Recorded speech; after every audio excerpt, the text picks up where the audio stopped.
امام علی علیہ السلام نے فرمایا، ان لوگوں میں نہ ہو جانا جو عمل کے بغیر آخرت کی امید رکھتے ہیں، طویل امیدوں کی بنا پر توبہ کو ٹال دیتے ہیں، دنیا میں باتیں زاہدوں جیسی کرتے ہیں اور کام راغبوں جیسا انجام دیتے ہیں۔ کچھ مل جاتا ہے تو سیر نہیں ہوتے اور نہیں ملتا تو قناعت نہیں کرتے۔ جو دے دیا گیا ہے اس کے شکریہ سے عاجز ہیں، لیکن مستقبل میں زیادہ کے طلبگار۔ لوگوں کو منع کرتے ہیں لیکن خود نہیں رکتے، اور ان چیزوں کا حکم دیتے ہیں جو خود نہیں کرتے۔ نیک کرداروں سے محبت کرتے ہیں لیکن ان کے جیسا عمل نہیں کرتے، اور گناہ گاروں سے بیزار رہتے ہیں لیکن خود بھی انہی میں سے ہوتے ہیں۔ گناہوں کی کثرت کی بنا پر موت کو ناپسند کرتے ہیں، اور پھر ایسے ہی اعمال بھی قائم کرتے رہتے ہیں جن سے موت ناگوار ہو جاتی ہے۔ بیمار ہوتے ہیں تو گناہوں پہ پشیمان ہو جاتے ہیں، اور صحت مند ہوتے ہیں تو پھر وہی لہو لعب میں مبتلا ہو جاتے ہیں۔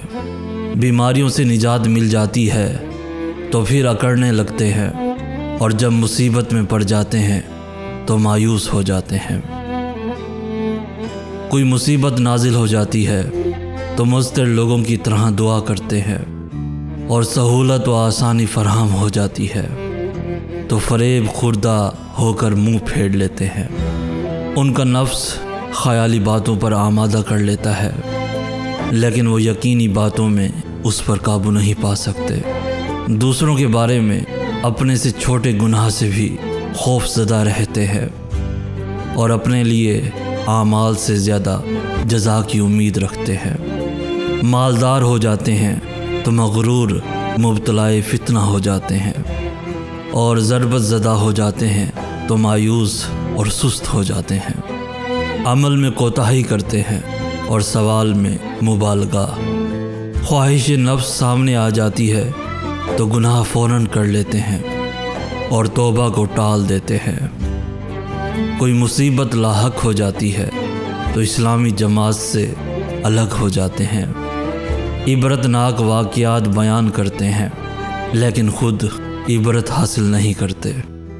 نصیحت میں مبالغہ سے کام لیتے ہیں لیکن خود نصیحت نہیں حاصل کرتے۔ قول میں ہمیشہ اونچے رہتے ہیں اور عمل میں ہمیشہ کمزور۔ فنا ہونے والی چیزوں میں مقابلہ کرتے ہیں اور باقی رہ جانے والی چیزوں میں ہمیشہ سستی سے کام لیتے ہیں۔ جو حقیقی فائدہ ہے اس کو نقصان سمجھتے ہیں، اور جو حقیقی نقصان ہے اس کو فائدہ تصور کرتے ہیں۔